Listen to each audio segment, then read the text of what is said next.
Capítulo 16. Estaban aferrados el uno al otro como dos niños en la oscuridad cuando se sienten angustiados, que un cierto destino los aguarda inexorable y cualquier día los atrapará, y seguían unidos con toda la desesperación de quienes están a punto de ahogarse. Tenían la impresión de ir hundiéndose en esa llama eterna de la nada que sucede al breve día de la vida. Sus almas eran demasiado débiles para continuar unidas, con fuerza sus cuerpos, y conscientes del poco tiempo que la muerte tardaría en despojarlos de aquel delicioso hogar de carne que protegía el frágil fuego de su espíritu. Sabedores de que esta vida ha de ser fugaz, no importa lo que dure, porque todo lo que tiene un final es fugaz. Era como si entrelazaran sus brazos y no quisieran soltarse, como si juntasen los labios y temiesen separarlos, y que algo se interpusiese entre ellos, como si no desearan nada, ni de noche ni de día, que no fuera para él infligirle a ella dolor, y para ella sentir su cuerpo magullado y cortado, para tener plena constancia a cada momento de que se hallaban verdaderamente vivos al menos en ese corto instante de la hora, sin importarles lo muerto o privados de humanidad que pudieran estar en el tiempo que tenían por delante. Una noche de amor, un día de compañía, no eran suficientes para ellos. Cada uno pensaba en el otro en sus momentos de reposo. Él era cada día más insaciable. El cuerpo de ella se había convertido en una fuente de sangre para él, y parecía que ese cuerpo respondiera a su necesidad. Ella engordaba y cada vez se veía más llena de sangre, como una madre en el periodo de amamantar a su hijo. Cuando ella caminaba, su cuerpo tenía un suave balanceo. No era capaz de controlar el movimiento de sus caderas. Daba la sensación de que aún lo tenía a él entre sus brazos, y de hecho, era como si lo llevara grabado en las heridas de su cuerpo. Y por esa razón, cuando se encontraba sola porque él estaba de servicio, en algún lugar al que ella no podía seguirlo, algo infrecuente, ya que procuraban estar juntos incluso en las murallas fortificadas, se llevaba el brazo a la boca y besaba alguno de los lugares en los que él le había hecho una herida. De forma extraña pero comprensible, esa unión perpetua les permitía afrontar la perspectiva de la muerte con valor. Ella le suplicaba con frecuencia, ahora que las tropas de Versalles rodeaban la ciudad y realizaban atroces ofensivas contra los comuneros, que tratara de evitar el peligro, pero entonces se le preguntaba, ¿qué harás si me matan? Y ella respondía, matarme yo también, y ninguno de los dos sentía miedo, podían morir juntos, hubiera lo que hubiera más allá de la tumba, aunque fuese la nada, al menos lo compartirían. El pensamiento de sobrevivir o ser sobrevivido hubiera sido insoportable. Tal era el estado de ánimo en que se hallaban, que en sus conversaciones aparecía con frecuencia la idea de suicidarse saltando desde un tejado, abrazados el uno al otro. Una muerte así no sería una muerte real, no sería más que un tipo de caricia más salvaje que las experimentadas hasta el momento. Ella se había unido de modo permanente al 204 Batallón, como cantinera ayudante, un puesto en cuyo desempeño tenía a los hombres más contentos que nunca. Ahora daba una imagen más acorde con el trabajo. Se había hecho, en cierta medida, más vulgar. Tenía los labios más gruesos y se le arqueaban en una especie de mojín, como a punto de lanzar una maldición. Su abundante cabellera, a la que tantos cuidados había prestado antes, quedaba recogida en un moño improvisado. Más que una tez delicadamente bronceada, su rostro presentaba ya un tono oscuro y curtido, pero aquellos cambios no habían menoscabado su belleza, solo la habían alterado. En el ambiente se respiraba desesperación, se presentía la proximidad del final. En ese momento, muchos defensores de la comuna comenzaron a perder la cabeza. Coubert mandó a derribar el gran bronce de la comuna Vendôme, el monumento que conmemoraba las victorias de Napoleón. Un traidor hizo saltar por los aires una enorme fábrica de munición.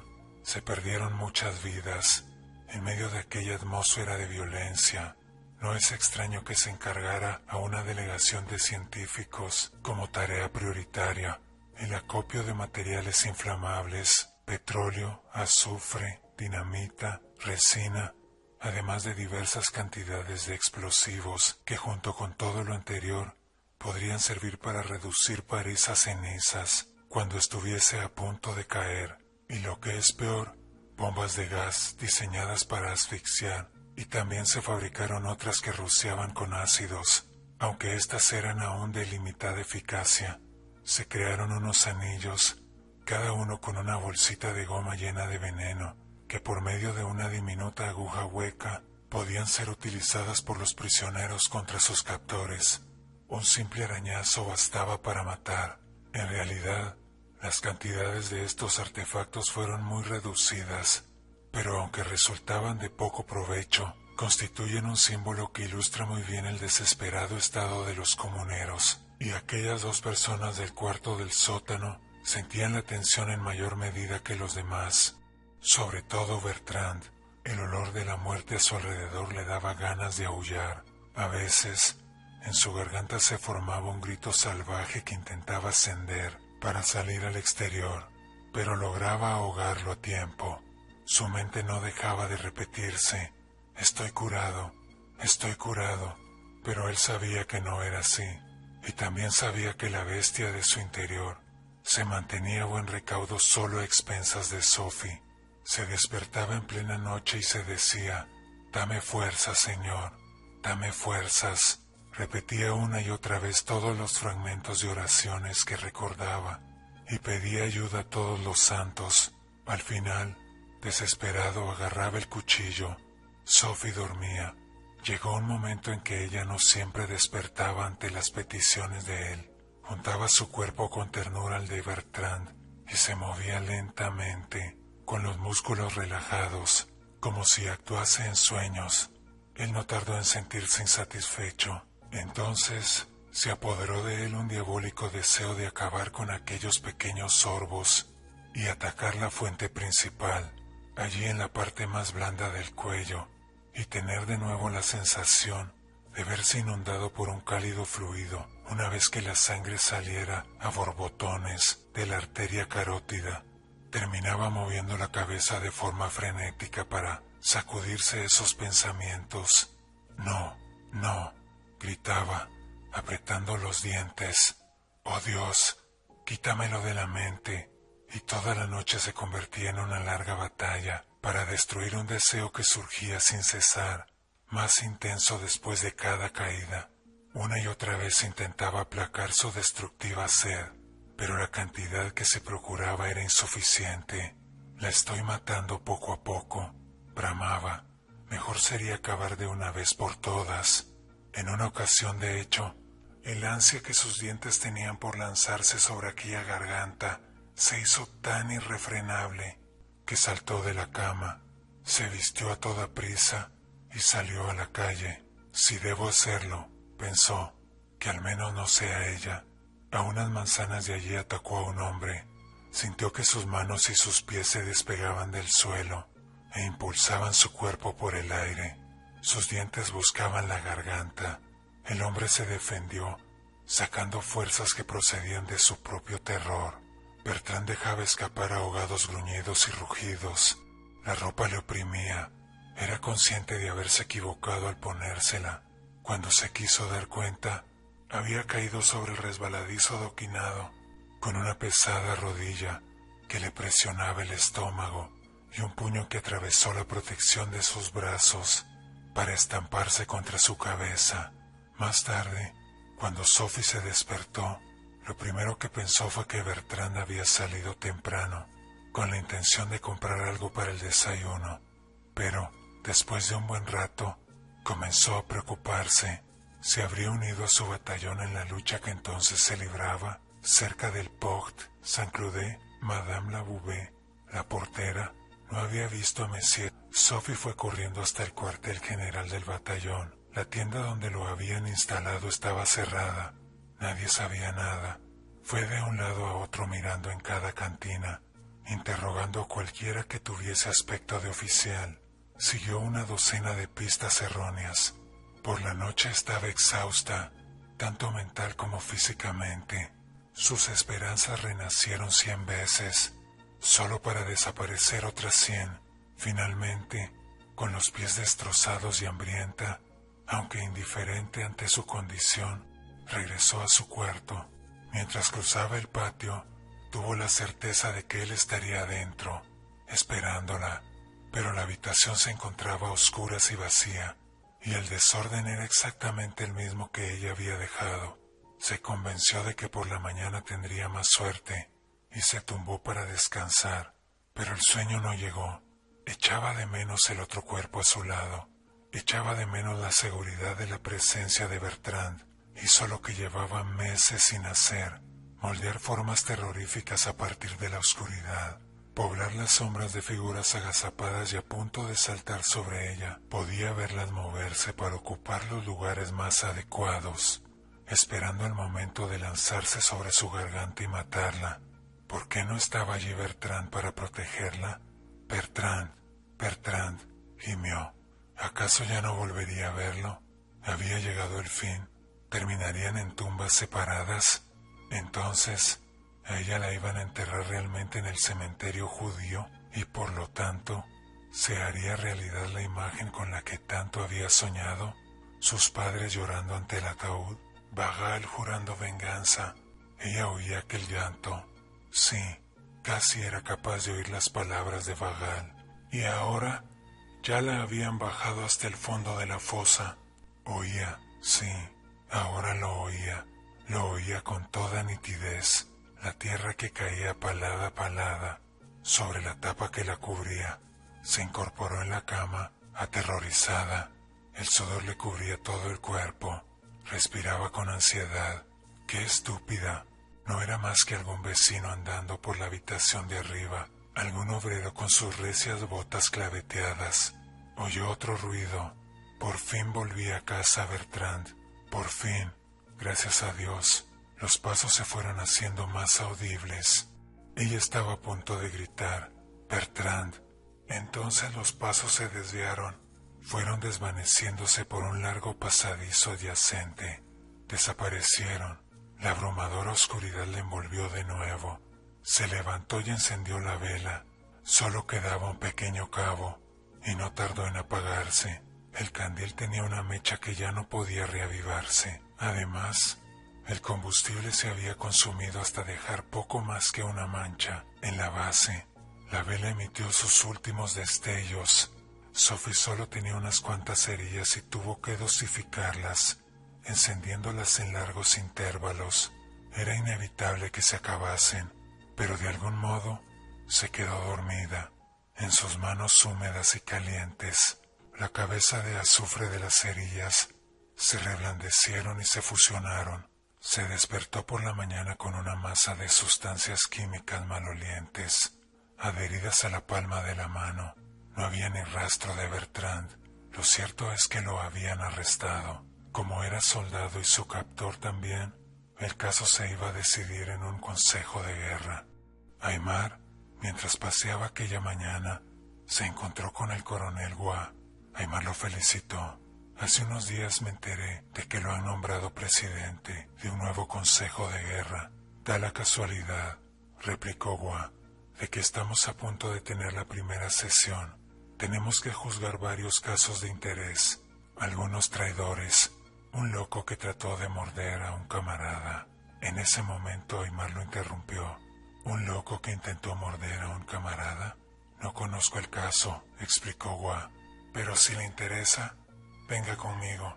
Por el camino el coronel le reveló a Aymar sus intenciones: restablecer la severidad de los tribunales revolucionarios. ¿Qué sentido tiene un consejo de guerra si se convierte en un simple foro de absoluciones? Se lamentó.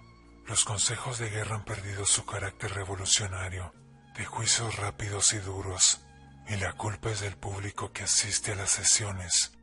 Deberíamos llevarlo a cabo a puerta cerrada y matar a 5 inocentes antes de permitir que escape un solo traidor. Le garantizo que nuestros reveses militares se acabarían de inmediato. Sí, continuó, el error fue abolir la guillotina. De ese modo nos deshicimos del instrumento valioso que los revolucionarios hayan tenido a su disposición. No prestó especial atención al interés de Aimar hacia el loco que iban a juzgar aquella tarde. Quizá tenía otros temas en mente, los cientos de sábanas, fundas de almohadones, etc., todo del más elegante tejido de Damasco y los lujosos muebles, etc., que habían hecho transportar hasta Londres para tener allí unos ahorrillos en caso de que la comuna sucumbiera, o puede que estuviera pensando en sus especulaciones con el ajo, del que había una enorme carestía, o quizá estas historias no pasan de ser meras invenciones anticomuneras. ¿Quién puede asegurarlo? Lo cierto es que sus amigos demostraban muy poco respeto por todo lo que tuviera que ver con él, excepto por su garganta, que era capaz de admitir sin rechistar todo el coñac que le cayera. Que todo haya que decirlo no era poco. Se puso a toquetear sus papeles con aire ausente y por fin proporcionó a Aimar un pase para ver al loco. Se le permite al ciudadano Galiés comunicarse con el ciudadano Bertrand Chayet, detenido por la corte marcial en la prisión del Sheikh Midi. Se lo firmó y se lo entregó a Aimar, quien al ver el nombre ahuyentó todas sus dudas. Solo con añadir una H a la C ha logrado ocultarse de mí, pensó. Después se expresó en voz alta. Le podría contar muchas cosas sobre este hombre. Quisiera escribir un breve informe para usted. Será bien recibido, agradeció Gua, pero no creo que nos podamos detener mucho en el asunto. Me gusta mostrar clemencia en esos casos, para compensar mi severidad con respecto a temas de mayor trascendencia. Aimar fue enseguida a ver a Bertrand. Un guardia nacional le guió hasta una pequeña sala que no había sido construida para ser de celda. Dentro, sentado sobre un camastro, estaba Bertrand, sus rasgos casi irreconocibles, debido a los manchones color púrpura de la cara. Le habían inmovilizado los brazos con una camisa de fuerza. Estaba cabizbajo y no cambió de postura. Bertrand, dijo Aimar en voz baja. ¿Eres tú, tío?, preguntó Bertrand, sin moverse. Bertrand, repitió Aimar, con tono compasivo. ¿Qué haces aquí? ¿Qué ha pasado? Nada. Déjame aquí, quiero morir. ¿Dónde está Mademoiselle de Blumenberg? No lo sé, no quiero saberlo. No debo volver a verla nunca más. Ya he hecho suficiente daño en mi vida. ¿Se encuentra bien? Espero que sí, aunque lo que sí es que he arruinado su vida. ¿Recuerdas cuando solías darme carne cruda, que chorreaba sangre y me decías que era para la anemia? Bien, ahora sé que aquello no era más que un estratagema, pero no funcionó. ¿Qué intentas decirme?, le preguntó Aimar. Bertrand le explicó en pocas palabras el sacrificio que Sophie hacía por él, y concluyó con lo siguiente: no intentes salvarme de nuevo, y no dejes que Sophie se entere de que estoy aquí, porque no me fío de mí mismo. Lo mejor es que muera. Hace tiempo que no tengo intención de salvarte, más bien al contrario. Si en Picpus no me hubieras asegurado que te habías curado, no te quepa duda que te hubiese hecho acabar donde estás ahora, y haré lo que esté en mi mano para que esta vez no escapes. Adiós, Bertrand. Adiós, tío. Se despidió el chico, que seguía sin alzar la vista. A Aimar aquella situación le encogía el corazón. ¿De verdad iba a ser capaz de dejarle así? No solo sacrificaba a Bertrand, sino todas las horas que había dedicado a su educación, todos los años de instrucción. Es que no podía uno olvidarse por completo de aquello y separarse así con tan pocas palabras. No hay nada que pueda hacer por ti. No hubo respuesta. ¿Quieres que le entregue algún mensaje a Sophie? Bertrand negó con un enérgico movimiento de cabeza. Después habló. Despídeme de François. Ella siempre fue buena conmigo. Y de mi madre, si es que la vuelves a ver. Aimar, con los ojos húmedos por las lágrimas, salió cojeando y tomó un taxi para volver a casa. Sí, acabemos de una vez, pensó, y se puso a trabajar de inmediato en la elaboración de un informe que inculpara a Bertrand En un principio se había propuesto limitarse a un rápido esbozo de los crímenes en que el joven estaba implicado. No pretendía realizar más que un bosquejo, pero se dejó llevar por la subjetividad y permitió que los sentimientos personales intervinieran en el informe. Era algo ridículo y se sentía avergonzado por ello, pero llevaba demasiado tiempo incubando aquellas ideas. Le estallaban en medio de las frías frases con las que hubiese querido moldear la aséptica narración de una carrera criminal, pero le gustara o no, se vio arrastrado por una corriente de emociones que lo transportó hasta una encendida arenga, repleta de inapropiada retórica, aunque por otro lado, una retórica completamente natural, ya que fluía desde la punta de su pluma, como si hubiese nacido allí, y no en su cerebro, y a medida que avanzaba, su tratamiento del asunto iba siendo cada vez más encendido. Se descolgó con comentarios blasfemos para las mentes de la comuna, desarrolló argumentos que en aquel momento histórico eran pura herejía, no tardó en dejar de lado cualquier temor y enlazarse a escribir con todo el fuego y toda la energía de que fue capaz. Después de todo, tenía que esforzarse por cambiar un aspecto del proceso. El coronel Waugh había dicho: me gusta mostrar clemencia en esos casos para compensar mi severidad con respecto a temas de mayor trascendencia. No debía permitirlo bajo ningún concepto. Bertrand tenía que ser condenado a muerte. Con ese objetivo, Aymar hizo alarde de todas sus investigaciones. Intentó demostrar que el castigo de la hoguera, administrado por la Iglesia, no había de ser rechazado como simple crueldad medieval, sino que debía analizarse como un método que poseía grandes ventajas. Los grandes pasos que en nuestra generación se han dado para conquistar el mundo material no deben conducirnos al engaño de que una vez que hayamos sondeado el mundo físico hasta sus últimas profundidades, eso nos dará la completa información de todo lo que hay que explicar. Los científicos de tiempos antiguos lucharon con denuedo por penetrar en las honduras del mundo espiritual, y sus éxitos y sus logros ni mucho menos han caído en el olvido. ¿Quién es capaz de valorar lo que les debemos a esos audaces sacerdotes de la antigüedad que se internaron en la amenaza de los bosques druídicos y, campana y libro en mano, con el oscilante incensario, exorcizaron a los espíritus de la espesura, desterraron a los demonios familiares, expulsaron a las fuerzas elementales, hicieron huir a los monstruos y a los diablos de la antigua Galía?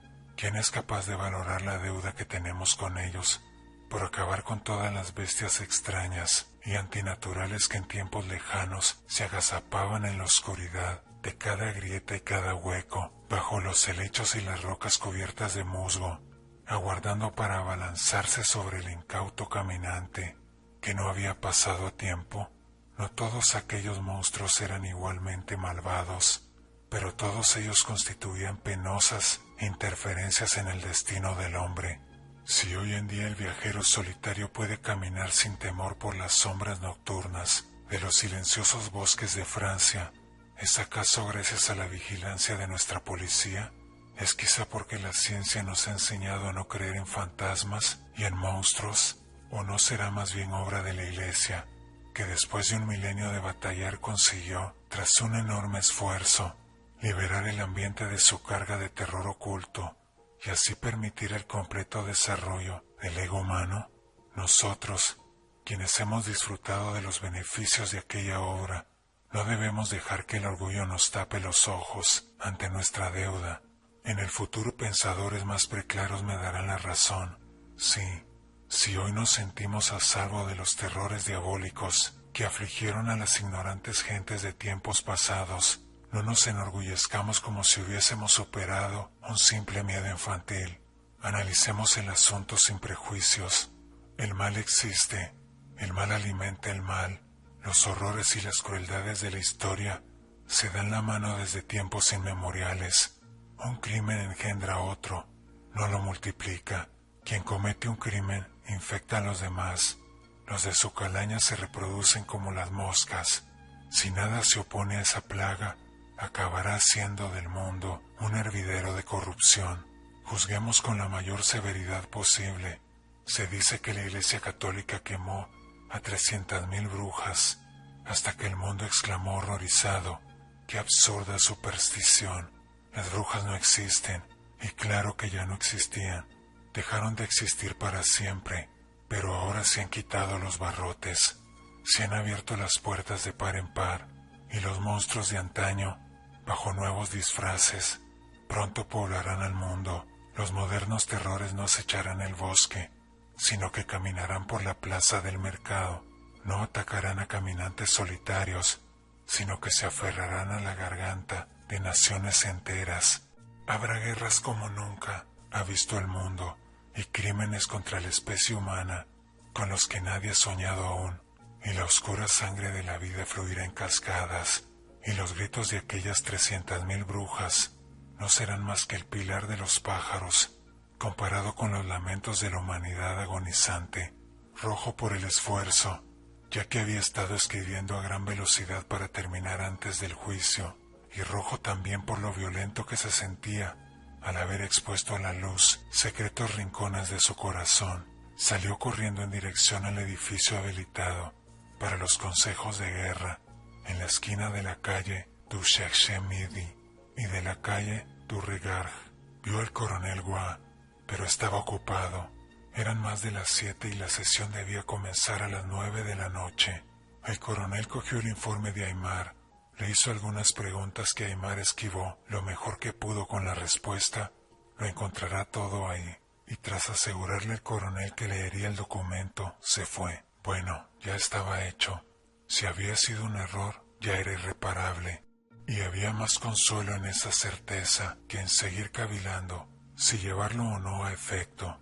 Sintiéndose aliviado, Aimar tomó asiento en la enorme y anodina sala, en la que pronto se celebrarían los juicios. Por el momento el lugar permanecía vacío. Unas cuantas lámparas suspendidas del techo trataban de imponerse a la penumbra. Las sombras retrocedían ligeramente y se reagrupaban en los rincones, como para reponer fuerzas y regresar en forma de enjambre de murciélagos que quisieran ahogar las tenues luces. Varios soldados de la Guardia Nacional, con la bayoneta calada, se ocupaban de que el público, que comenzaba a llenar los bancos, se sentara de forma ordenada. Las damas ataviadas con caros vestidos se pusieron en primera fila. Por último entró Gois y comenzó la vista de los distintos casos: asuntos de poca monta, robos, faltas de consideración, peleas.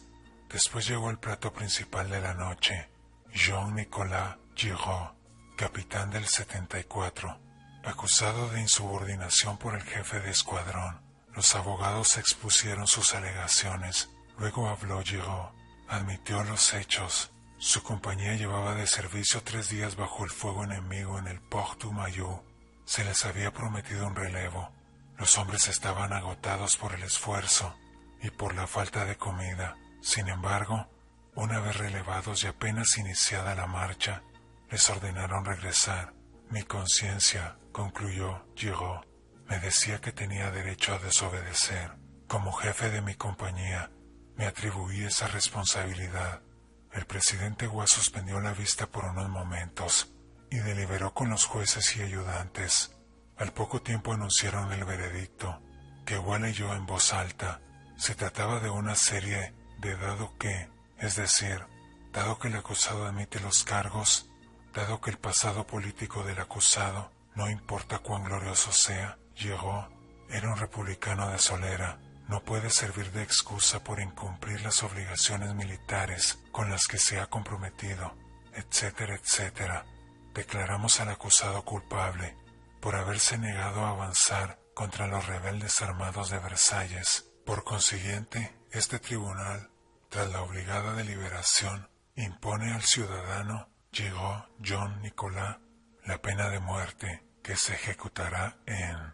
El condenado interrumpió con su prepotente e impertinente voz la lectura de Gois. Gracias, caballeros. Se trató un nuevo caso de inmediato para evitar que el público se manifestara, y es que una vez que se invitaba al público a manifestarse, se lo solía tomar muy en serio. Era más de medianoche cuando le tocó el turno a Bertrand. La sala, para entonces, se había convertido en un horno. Las lámparas echaban humo, el aire era agobiante. Los espectadores se agitaban, algo impacientes, al ver a Bertrand. No se conmovieron lo más mínimo. No había nada desacostumbrado en él, ni su avergonzada expresión, ni las manos atadas a la espalda, ya que le habían quitado la camisa de fuerza. El caso se despachó con rapidez. El único testigo, con los brazos vendados y el rostro lleno de cortes de dientes y uñas, fue llamado a declarar. Después se lo pidieron a Bertrand, pero se negó.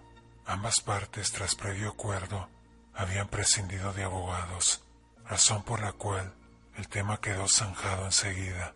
Tras una corta deliberación, el presidente Watt se levantó para hablar. El corazón de Aimar empezó a latir con fuerza al ver que el presidente tenía en la mano el informe de Aimar y parecía que iba a leerlo. Y en efecto leyó algunos pasajes, pero de un modo que alteraba punto por punto las intenciones de Aimar. Nos hallamos, concluyó, tras un breve y sucinto sumario de los hechos aportados por Aimar, ante un caso que en otros tiempos hubiese acabado en la hoguera. La Iglesia Católica, damas y caballeros, quemó a 300,000 seres humanos que se encontraban en esta situación. Piénsenlo, 300,000 personas cuyo único crimen era el de estar afectados por una enfermedad, personas que por lo tanto debieron haber caído en manos de médicos competentes y no en las de verdugos. La comuna iluminada y guiada por la ciencia no tiene intención de confundir los desórdenes físicos o mentales con una violación deliberada de las leyes de la sociedad. En realidad, el objetivo de la comuna es el de tratar a todos los criminales como si fuesen enfermos y curarlos mediante la aplicación de los avances médicos y las medidas higiénicas. Y ese afortunado día llegará, una vez que los rebeldes de Versalles y sus aliados, los curas y los monjes, hayan sido exterminados. Es esa prole la que ha fomentado durante siglos la creencia de que solo sus cruces y sus plegarias, sus cámaras de tortura y las llameantes piras de leña de sus hogueras podían mantener a raya al diablo. Y este joven, inducido a creerse un perro enloquecido por no sé qué enfermedad, se hubiese convertido para ellos en una clara prueba de la existencia del demonio y de lo necesarios que son el clero y la aristocracia para mantener al maligno a buen recaudo. Nosotros afrontamos los problemas de otro modo. Aquí no existen intereses creados que busquen oprimir a un pueblo y mantenerlo sometido por medio de la ignorancia y la superstición forzosas e inculcadas con habilidad. Aquí está el progreso, la libertad y la inteligencia. Este tribunal, por lo tanto, acuerda lo siguiente: dado que el acusado sufre una enfermedad que le hace enloquecer en ocasiones, dado que muestra con su actual comportamiento que su violencia es solamente temporal, dado que este tribunal no juzga más que crímenes y no se propone curar la enfermedad mediante la cárcel o la ejecución, este tribunal, por tanto, decreta que el acusado sea entregado a la enfermería de la prisión de la Santé para recibir tratamiento y ordenar que permanezca allí, bajo custodia, hasta su restablecimiento, leído en la audiencia pública del Consejo de Guerra, etc. Hablar, hablar, hablar, farfulló Aimar, malhumorado al ver sus propias palabras citadas en su contra. Se habla de una forma y luego se habla de otra. Solo palabras, palabras, palabras, para discutir, pero luego ninguno de nosotros sabe nada. La verdad es que hubo mucho de qué hablar aquel día. Esa misma noche en el Hotel Duvillé, el americano Gluceret, que había sido la cabeza visible de los asuntos militares, compareció ante un tribunal acusado de alta traición. Parecía que en aquel juicio no se deseaba llegar a una conclusión clara. El comité, formado con el propósito de juzgar a aquel revolucionario profesional que había puesto su espada al servicio de una docena de guerras en numerosos países tanto del viejo como del nuevo mundo, estaba inclinado en su mayor parte a dejar libre al general, pero se encontraba incluso más deseoso de aprovechar la ocasión para atacar a la minoría que había presentado cargos contra él. Hubo oradores que discursaban sin cesar, hubo discusiones interminables. Se tuvo que volver a revisar cada uno de los detalles que ya se habían examinado a lo largo de las últimas semanas. Ya era tarde, última hora de la noche. Hablaba Vermorel. Declaró que el proceso había demostrado la falsedad de las acusaciones contra Cluseret, pero la facilidad con que es posible arrestar a un jefe militar cuando parece actuar contra nuestra causa es lo que este juicio tiene de importante. Eso, en mi opinión, es uno de los mejores síntomas de la solidez de la comuna, la mejor prueba de su fuerza. Un hombre nervioso y pálido había entrado en la sala. En la mano llevaba un telegrama y esperaba con impaciencia que Vermorel acabase. Pero como éste daba toda la impresión de tener todavía mucho discurso por delante, el hombre molesto gritó: «Termine ya». Todo el mundo se volvió hacia él. Había interrumpido de forma tan grosera. Era Villioret, miembro del Comité Central. En cuanto se hizo el silencio, ordenó que todos los militares de baja graduación salieran y que se cerraran las puertas. Entonces leyó el telegrama. Procedía del general Dumbrowski y anunciaba que las tropas de Versalles habían abierto una brecha en las defensas de la ciudad y entraban en ella sin cesar. El juicio se reanudó, pero los oradores tenían la cabeza en otra parte. Ya no hubo intervenciones de gran duración. Varios alegatos breves pusieron fin al asunto y se llegó a la votación. El resultado fue de 28 contra 7 a favor de la inmediata puesta en libertad. Se llamó a Cluseret para que estuviera presente en la lectura de la decisión. Él creyó necesario decir unas palabras, pero nadie se quedó para escucharlas. La sala se vació. Los días de hablar habían terminado. Los miembros del Comité Central salieron a la noche de la ciudad. Algunos pensaban en su familia o en sí mismos. Estos se dieron prisa en ponerse a salvo en los barrios más seguros, pero otros, heroicos hasta el final, fueron a supervisar la construcción de barricadas y se encaminaron hacia la última y desesperada resistencia para morir por sus ideas.